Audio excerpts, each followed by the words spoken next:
vloei in daaglikse aktiwiteite. Ons gesels oor fokus en floreer en dat vloei, om flow, om in die momentum te kom van iets wat jou aandag voltyds neem, help jou om te floreer. Nou Pinksterfees is die uitstorting van die Heilige Gees en ons lees dat Jesus voor die tyd alreeds vir sy disippels indig oor hierdie gebeure in Handelinge 1 vers 8. Hy sê, maar julle sal krag ontvang wanneer die Heilige Gees oor julle kom. En julle sal my getuies wees in Jerusalem, sowel as in die hele Judea en in Samaria en tot in die uithoeke van die wêreld. Nou ons weet vanuit Handelinge 2 dat die Heilige Gees toe wel uitgestort is. En van daardie oomblik af het God in Jesus toe God in persoon in almal geword en kom leef wat vir Jesus aanneem en hom as verlosser volg. En dit het die hele wêreld verander.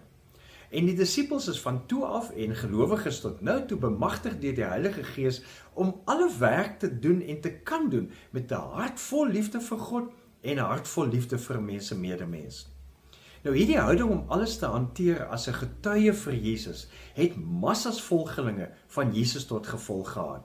Ek was 'n bietjie geïnteresseerd en gewonder hoeveel Christene daar tans is en hoeveel het daar geleef vanaf daardie tyd of Christene geword vanaf die tyd van die uitstorting van die Heilige Gees.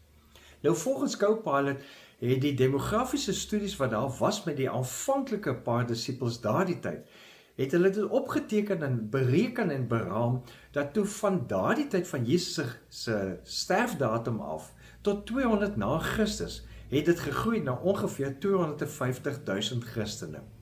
Dit is 'n massiewe groei as jy vat, dit was 12, eintlik maar 11, want Judas het vir Jesus verlaat, van 11 disippels na 250.000 Christene wat vir Jesus gevolg het. En tans is daar na raming 2,7 miljard Christene. En teen 'n gemiddelde groeikoers van 1,18% per jaar soos hulle bereken, het die Christendom oor die afgelope 2000 jaar 'n benaderde totaal van tussen 8 en 10 miljard Christene opgelewer. Dis dieselfde of meer as die huidige wêreldbevolking van 8,2 miljard mense.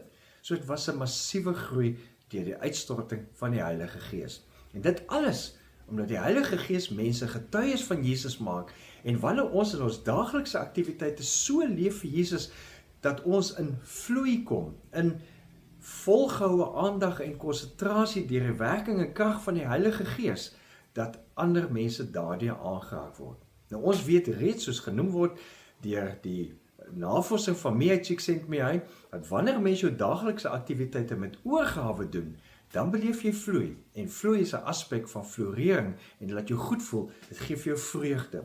So vandag weer kan ons die werk voortsit van Jesus se disippels deur die werking van die Heilige Gees, dit wat ons doen met oorgawe te doen. En wie weet, dalk sien iemand dit raak en sê, ek wil ook so leef, ek wil ook so vir Jesus volg. En die bonus vir jou is, en vir my is, dat ons self in die doen van hierdie aktiwiteite vloei ervaar en beleef dat ons floreer. Danksy ook die uitstorting van die Heilige Gees. Leef geïnspireerd.